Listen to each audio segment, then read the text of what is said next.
So AI, we talked about it last week. It was red hot. Nvidia was up, what, 26%.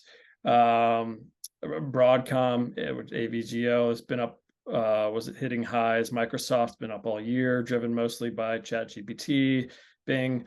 And then this last week, things have paused. The last few days, at least, things have paused. And then there's been a company like C3 AI down 24% just the last 2 days. Have we reached a temporary peak in AI? I think so. You and I had talked about this prior to the record. I feel I'm getting psychologically whipsawed a little bit. Like we just saw the same exact hype cycle play out with the metaverse. Mm-hmm. This shouldn't be a huge surprise to investors that things spiked and then cooled down. But I think they're becoming aware that now it's time to pay attention to the bottom line, right?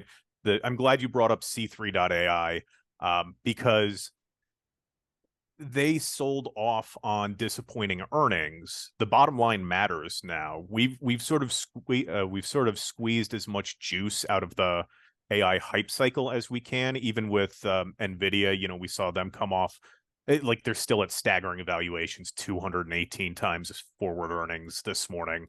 But below 220, so like slightly improving. But I do think we're past the point where a company simply mentioning AI in a press release is enough to juice returns for for a prolonged period for more than just a day or an hour or whatever. Yeah, amazing how what a difference a week makes. And yeah, Tim Lutz, who's chief investment strategist at Cabot for a few decades and just retired last year. He used to always talk, and Mike Santillo, our growth investor, talked about there's three phases of a stock's life or company's life. There's the romance phase where everyone falls in love with it, and that's what definitely has been happening with AI. Then there's the transition phase, which maybe we're quickly cycling to that, where things come back a little bit. Maybe not necessarily come back to reality, but people are sort of over it and move on to the next thing. And then the reality phase, and that's when you really see what the truth about just how big AI will be and how big an impact it'll have on certain companies and the economy. And I think maybe we're starting the transition phase, and eventually it'll be based on, like you said, on the reality of what the numbers actually are. Yeah, I just had a thought. I'm sort of curious if maybe this cycle is abbreviated for AI because it came essentially out of nowhere, right? Specifically ChatGPT and the large language model implementation, right?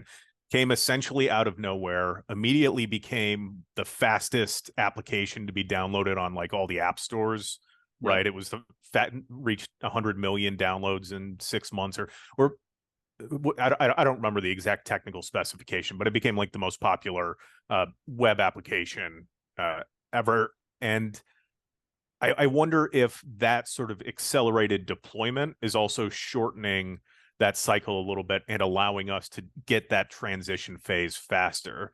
And the hypothetical investor in my mind is saying, wow, look at all that this AI can do. I can immediately envision a scenario in which this helps me. I expect to see commensurately quick results from business deployment. Right. Right. So if you can get a full sense of the tool and you can get a full appreciation of the tool and it's so quick to roll out, you expect quick results. So I think maybe we're shortening that cycle a little bit there.